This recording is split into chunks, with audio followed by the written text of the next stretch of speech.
Hi friends, welcome to సాహిత్య Raju's kitchen. ఇవాళ మన వీడియోలో సింపుల్ అండ్ టేస్టీగా ప్రిపేర్ చేసుకునేటువంటి సాంప్రదాయమైన పాతకాలపు రెసిపీని మీతో షేర్ చేసుకోబోతున్నాను. ఈ రెసిపీ చాలా త్వరగా మనం ప్రిపేర్ చేసుకోవచ్చండి. అలాగే ఈ రెసిపీని ఆయా ప్రాంతాల్లో ఆయా పేర్లతో పిలుస్తారు. కొన్ని ప్రాంతాల్లో వీటిని పాల ముంజలని, పాల బూరీలని, పాల కడాలని ఇలా డిఫరెంట్ నేమ్స్ తోటి పిలుస్తూ ఉంటారండి. ఈ రెసిపీని మనము చాలా త్వరగా ప్రిపేర్ చేసుకోవచ్చు. మీరు ఫస్ట్ టైం వంట చేసే వాళ్ళైనా సరే ఈ రెసిపీని చాలా పర్ఫెక్ట్గా ప్రిపేర్ చేస్తారు. మరి ఆ రెసిపీని ఏ విధంగా ప్రిపేర్ చేసుకోవాలో మనం వీడియోలోకి వెళ్ళి చూద్దాం రండి. ఒక మిక్సింగ్ బౌల్ని తీసుకుని అందులో 1 కప్పు వరకు గోధుమ పిండిని వేసుకోవాలి. అలాగే ఇందులోనే 2 స్పూన్ల వరకు బియ్యం పిండిని, అదేవిధంగా 1/2 కప్పు వరకు షుగర్ని తీసుకొని ఇవన్నీ కలిసే విధంగా ఒకసారి బాగా మిక్స్ చేసుకోవాలి. 1 కప్పు గోధుమ పిండికి 1/2 కప్పు షుగర్ అనేది పర్ఫెక్ట్ స్వీట్ సరిపోతుందండి. ఈ విధంగా మిక్స్ చేసుకున్నాక మనం ఏ కప్పుతోటి అయితే గోధుమ పిండిని తీసుకున్నామో అదే కప్పుతోటి కాచి చల్లార్చినటువంటి పాలని కొంచెం కొంచెంగా యాడ్ చేసుకుంటూ ఈ పిండిని లిక్విడ్ కన్సిస్టెన్సీలో కలుపుకోవాలి. ఇక నేను కాచి చల్లార్చిన పాలను తీసుకొని ఈ రెసిపీని ప్రిపేర్ చేస్తున్నాను. మీరు కావాలంటే పచ్చి పాలను తీసుకునైనా సరే ఈ స్వీట్ రెసిపీని ప్రిపేర్ చేసుకోవచ్చు. ఇలా కొంచెం కొంచెంగా మనం తీసుకున్నటువంటి కప్పు పాలన్నింటినీ యాడ్ చేసుకుంటూ ఈ పిండిని మనం లిక్విడ్ కన్సిస్టెన్సీలో వీడియోలో చూపిస్తున్న విధంగా బాగా మిక్స్ చేసుకోవాలి.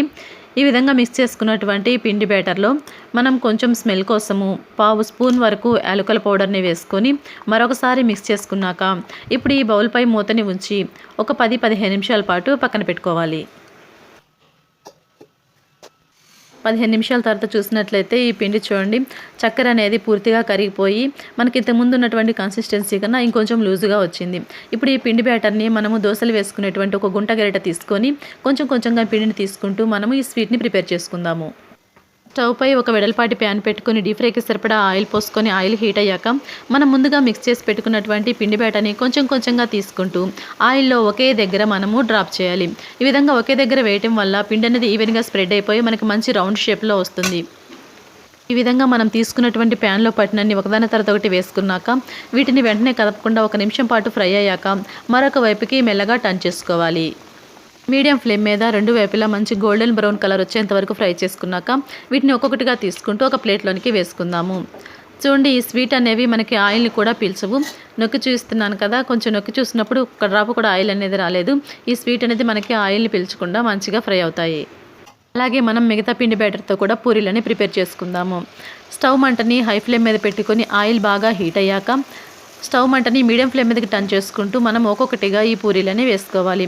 ఈ విధంగా పూరీలన్నీ ప్యాన్లో పట్టినన్ని వేసుకున్న తర్వాత 1 నిమిషం పాటు ఫ్రై అయ్యాక వీటిని మరొక వైపుకి టర్న్ చేసుకొని మంచి గోల్డెన్ బ్రౌన్ కలర్ వచ్చేంత వరకు ఫ్రై చేసుకోవాలి. ఈజీ ప్రాసెస్లో మనం ఈ స్వీట్ రెసిపీని ప్రిపేర్ చేసుకోవచ్చు. ఎక్కువ హడావిడి లేకుండా వంట రాని వాళ్ళైనా సరే మనము ఈ రెసిపీని ఈజీగా ప్రిపేర్ చేసుకోవచ్చు. ఫెస్టివల్స్ అయినా అకేషన్ ఏదైనా సరే ఈ విధంగా మనం స్వీట్ని ప్రిపేర్ చేసుకొని సంతోషంగా మనము అకేషన్ని సెలబ్రేట్ చేసుకోవచ్చు. ఈ విధంగా మీడియం ఫ్లేమ్ మీద 2 వైపులా టర్న్ చేసుకుంటూ మంచి గోల్డెన్ బ్రౌన్ కలర్ వచ్చేంత వరకు ఫ్రై చేసుకున్నాక వీటిని కూడా మనము ఆయిల్లోంచి తీసి ఒక ప్లేట్లోనికి వేసుకుందాము. ఓకే ఫ్రెండ్స్, తక్కువ టైంలో తక్కువ ఇంగ్రీడియంట్స్తో మనం ప్రిపేర్ చేసుకున్నటువంటి ఈ స్వీట్ రెసిపీ మీకు కనుక నచ్చినట్లయితే వీడియోకి ఒక లైక్ చేయండి. అలాగే మీ ప్రాంతంలో ఈ స్వీట్ రెసిపీని ఏ పేరుతో పిలుస్తారో కామెంట్ సెక్షన్లో మాకు తెలియచేయండి. అదేవిధంగా మన సాహిత్య రాజు యూట్యూబ్ ఛానల్ని సబ్స్క్రైబ్ చేసుకోండి, లైక్ చేయండి, షేర్ చేయండి.